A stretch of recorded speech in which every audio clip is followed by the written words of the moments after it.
Broadcasting from the business capital of the world, this is the Podcast Business News Network. Well, welcome back, everyone. We've said it before. Yes, you can write a book. If you have the passion, if you have the thought, why not do it? So many people do. It doesn't matter whether it's a fiction book, nonfiction. I personally think books are making a comeback. It's been, a period of time there where we got busy doing technical stuff and all of that, but people are back to reading books and even actual books. I've seen people in their 20s. I pass by and they're holding a book. It's like, oh my gosh, welcome to the party. Where you been? One of the most important parts about writing a book is editing that book. And is that something you can do alone? Obviously, you want a reputable publisher to walk that journey with you.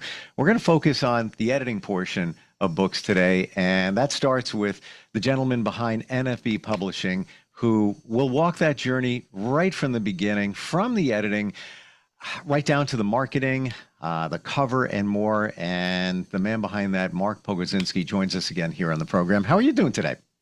Good. How are you?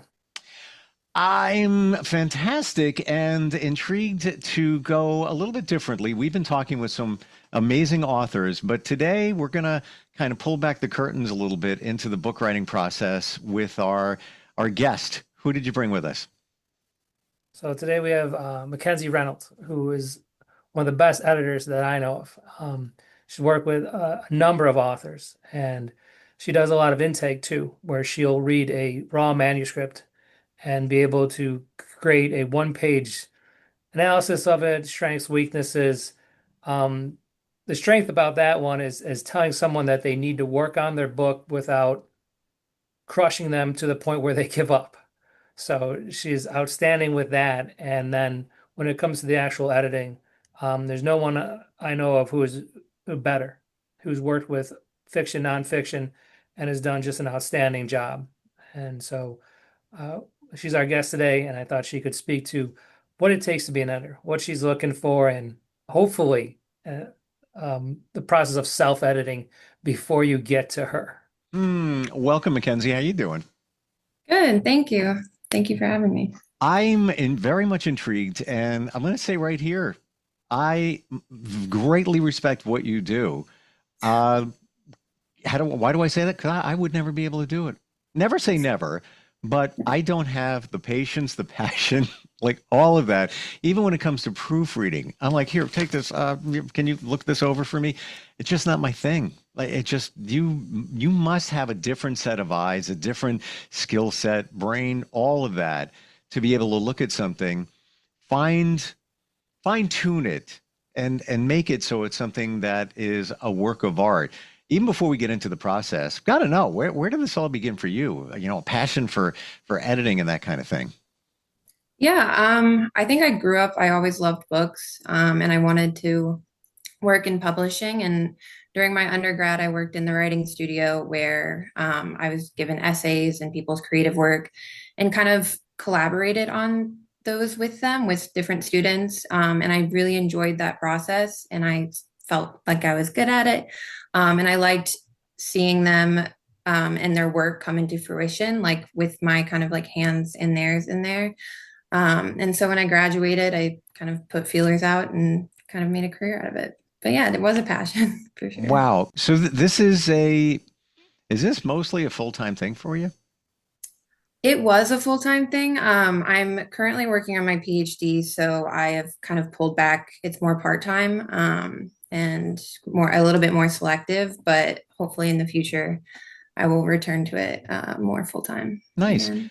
All right. So we're going to get to, in a moment, what needs to be done before something gets to you. But let's say it's in your hands and you're going through it. What's going through your mind? Now you have this manuscript, if you will. What are you thinking as you go page by page, chapter by chapter?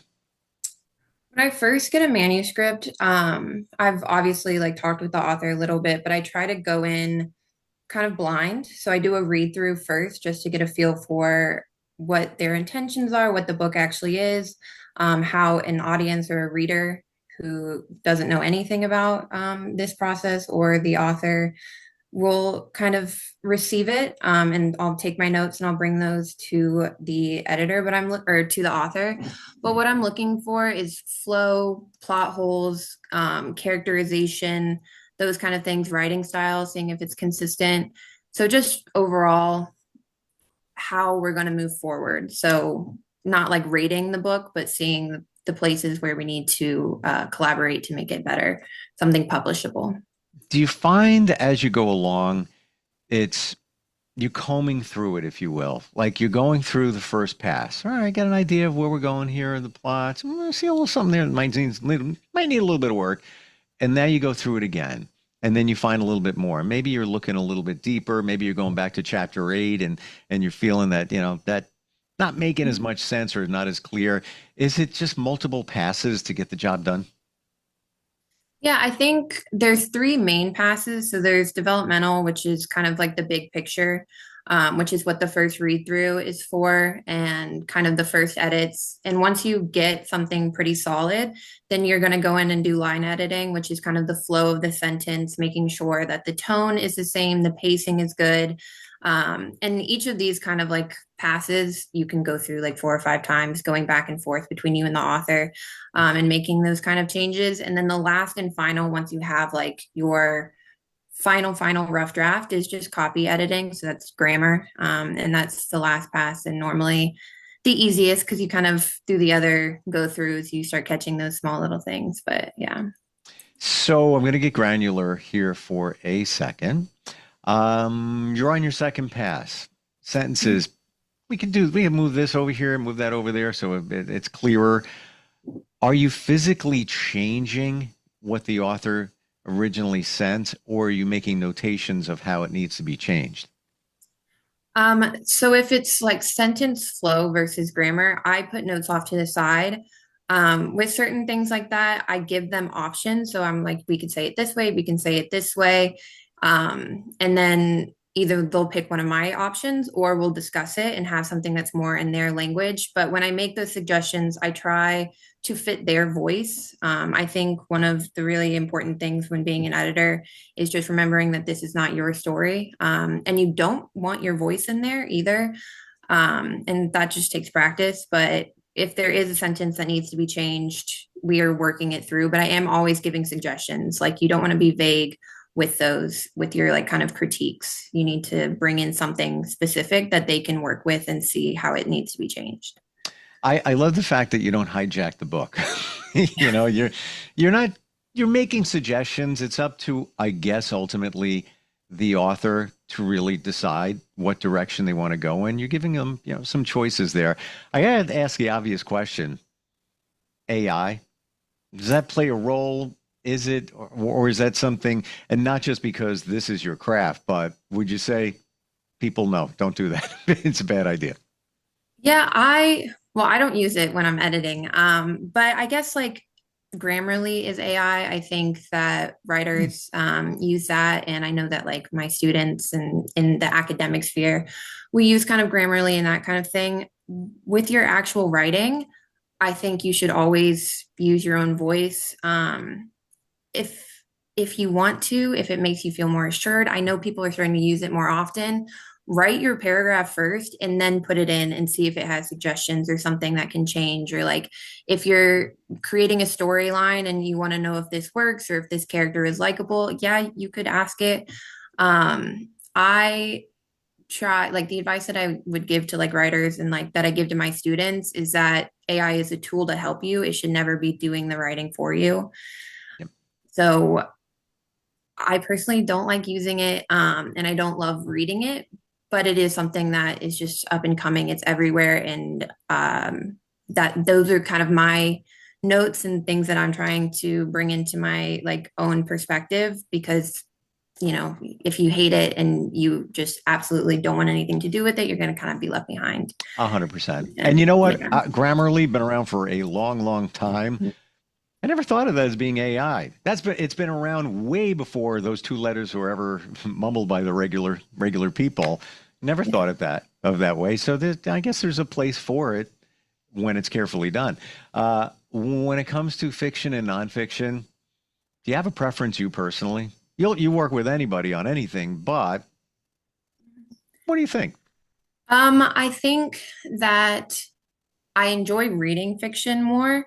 So those are kind of more fun projects. And I do like nonfiction, but because these are people, a lot of the time it's like memoirs that I'm working with, it's Mm, people's personal lives and stories. There's a lot more kind of emotional labor that goes into the editing process there, which can be fruitful in and of itself, you know. But they both kind of have their differences. Fiction, I think, is a lot more straightforward and generally easier. Like there's always the kill your darlings. Like people are passionate about everything they write, whether it's their personal story or not. Um, but there is kind of more of an ease and kind of levity to working with fiction that you don't necessarily get to come in with when you're doing nonfiction. Um, so do you do any fact finding when you do editing, or is it just the flow of the book, grammar, and things like that? I generally don't unless I'm asked to. That is a huge overhaul, especially working in nonfiction to Mm, do fact checking. I think that that's its own job. So I'll do it minimally if I'm reading something and it's not kind of like fitting into my own knowledge and what I know. A lot of Googling of terms, like I just worked on a book that was about World War II, and there's terminology that I don't know, and I just need to make sure that it's fitting in correctly. But generally, that's not something that I do because that is like a specific kind of uh, job that you need to be trained to be able to handle like gotcha. productively. And Mark, when you're working with Mackenzie, um, let's go to what somebody should present in their own editing or self-editing initially, what they're presenting to you that you present to her to move the writing journey along. Where does that start? Before you get that, just go back to that AI question that you had. Sure. She answered it correctly. If you use AI to write it, AI is not going to read it. So you need your audience, they're humans, they're people. And with Mackenzie, with editing, you can have an AI program go through and clean up the grammar and spelling and everything like that. But you're going to lose the heart of it, Mm, especially if you're using AI to write it. And again, people use it. It's obvious when it's AI. Um, Mackenzie will do a lot of intake for me when I new books. If I catch AI, and I always do, um, I won't send it to her because that's you can have chat write you a novel, but then it's for AI. So it's really important, and I think she did a good job with it, but it needs to be emphasized. People write for people, okay? And you can again have AI clean up your grammar, but you can't have it write for you. So that's an important distinction I think that she pointed out. Um, when it comes to giving Mackenzie work, um, sometimes I just dump stuff on her, like, please read this book. I know it's 9,000 pages long. Do the best you can with it and give me a summary of what you think of it. But when it comes down to editing, the book should be as near completion as possible before she gets her hands on it. And again, she's working with people's memoirs, which are incredibly intense, incredibly impersonal. And she has to jump from that to fiction, where it's an entire different mindset where, like, all right, this character makes no sense. There's an entire chapter here that doesn't really do anything. And to tell someone that, like, these 50 pages that you wrote are inherently meaningless and you need to do something with them. She's far kinder than when I used to edit, I was much more to the point, like, these are the options. They're both mine. Pick one because they're both correct.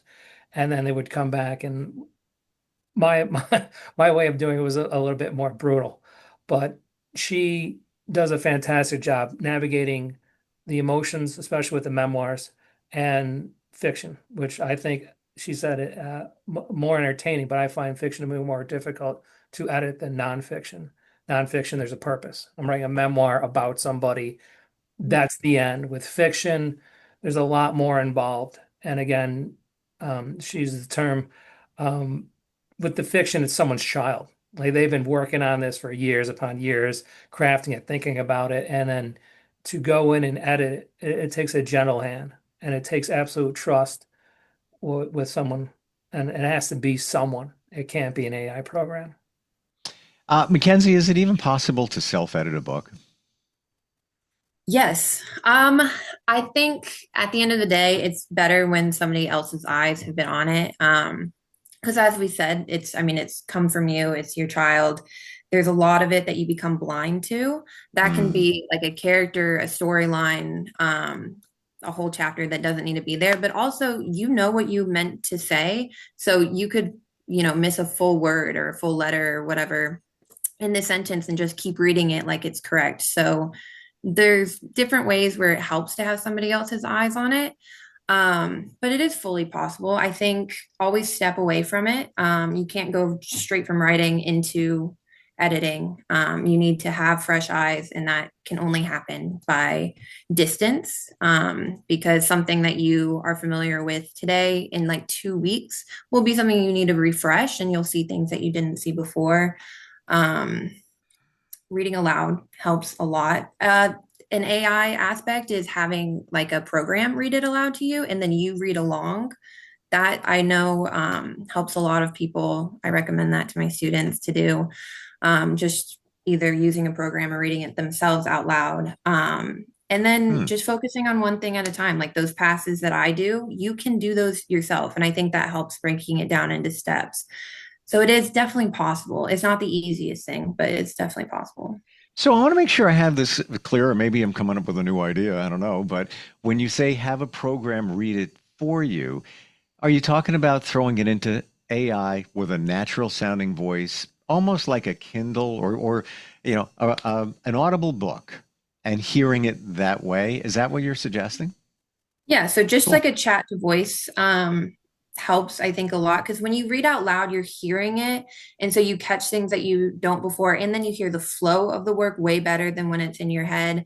And sometimes that gets really tedious, especially if the book is like 800 pages long. Your voice is going to get tired. So putting parts of it into kind of a chat to voice can help with that. And Hmm. then that way you can read along and have your mind kind of in two places versus focused on just reading aloud. Do you ever edit poems? Yes, I have edited poems. That is also very tricky because, there's not a set punctuation for them, especially in kind of more contemporary modern poetry. Style is huge and kind of all over the place. So that's another part where you really need to work with the author. So poetry is definitely a collaborative kind of editing process, maybe more so sometimes than with novels. I could imagine because it's more free form and Hmm. there's many different styles. So yeah, do you get deeply involved, no matter what it is, whether it's fiction, nonfiction, poems? Are you directly connected with the author, going back and forth with them? Yeah, I think the editing jobs that are actually the easiest for me is when the author wants to be collaborative because sometimes I do get sent things and they just want me to like clean it up and then send it back to them and no discussion. But when the author is kind of right there with me, we do like a phone call or a meeting before I get started, or after the first initial read through and through the process, giving updates back and forth. I finish my edits, send it to them. We do another meeting. That is when I think the book reaches its like fullest potential. So I love a back and forth with the author. It's very, very much a collaborative job. Like I don't want to be in there in isolation. I don't think it really helps me, the book, or the author. I can't imagine doing it any other way Hmm. because it's very personal. You're changing or making suggestions on somebody's work. How do you do that with love? I guess that it's very it can get very personal. Yeah, I think that I've had people be like, "Oh, take them as criticisms, like edits as criticisms," and in my personal opinion, they never are. So when I make an edit or a critique or something like that, it is never a negative thing. It is not something that you've done wrong necessarily, like in the you're at fault. It's just things that we need to change. You know what I mean? I think language, my language that I use when we're discussing your work is huge. not to like make it sound childish, but kind of like the sandwich where you compliment and then bring in your critique and then kind of compliment again. Because I mean, it's never like bad work. It's just things need to change to make it work better or in that capacity. So it's just acknowledging, meeting them where they are, and never coming in it from a negative perspective that they are in the wrong, because then they get defensive too, which Mm. never is productive. So Is it sort positive. of, if you go with an analogy, is it sort of like the author is on the field, call it the big game. They're on the field, they're doing their thing. You're flying over the bleachers, different Mm. perspective. Is it kind of like that? A little bit, yeah. Because in a capacity, like, sorry, um, they wrote this, they know where they're coming from, they're in it. So if like I'm like a coach on the sidelines or up above, like I'm not seeing what's happening on the field, which is why kind of if I come in being like, you need to do this, they can get like really defensive about it. So it needs to be more of a constructive criticism if it is going to be that, being like, can you do this, or how about we do it this way? That's where you always come in with suggestions.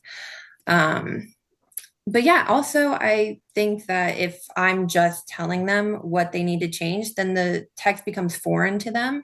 You know, if I do a lot of edits and then send it to them, I don't mark what I've changed or like the language or sentences that I've moved, it starts being no longer their text. So I think no matter how much I want to be like, this needs to change, this isn't working, if they're pushing back and, you know, refuse, it's not my book. You know, it's really ultimately their choice what we change. I'm seeing this in a different way now since we all got together.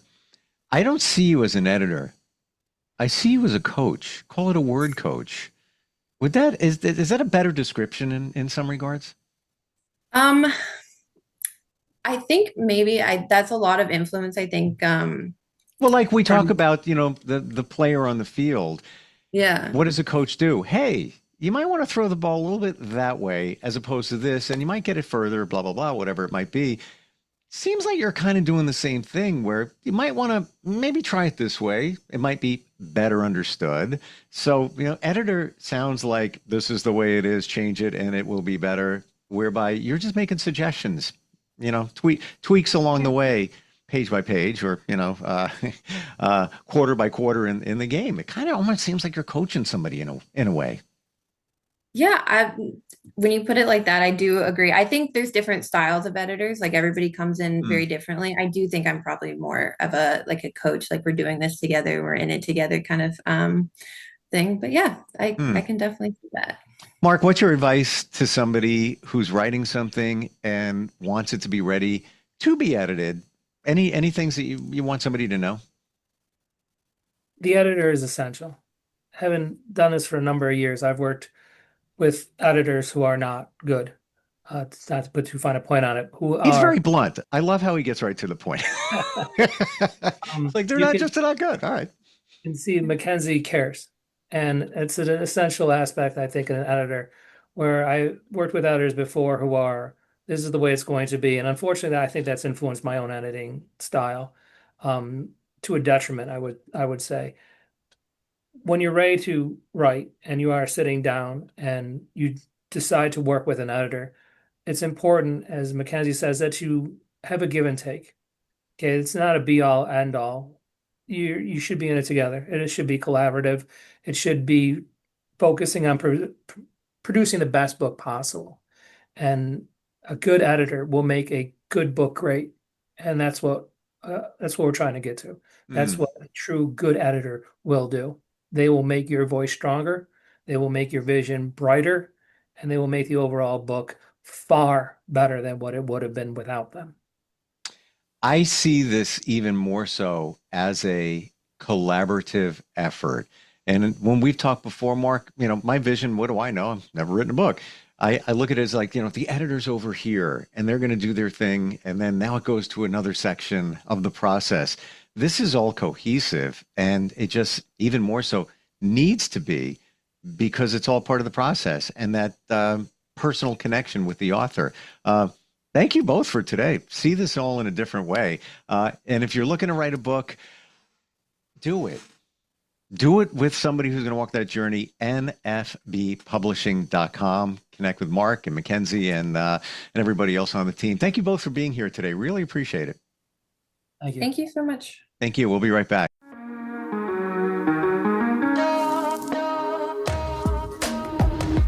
Broadcasting from the business capital of the world, this is the Podcast Business News Network.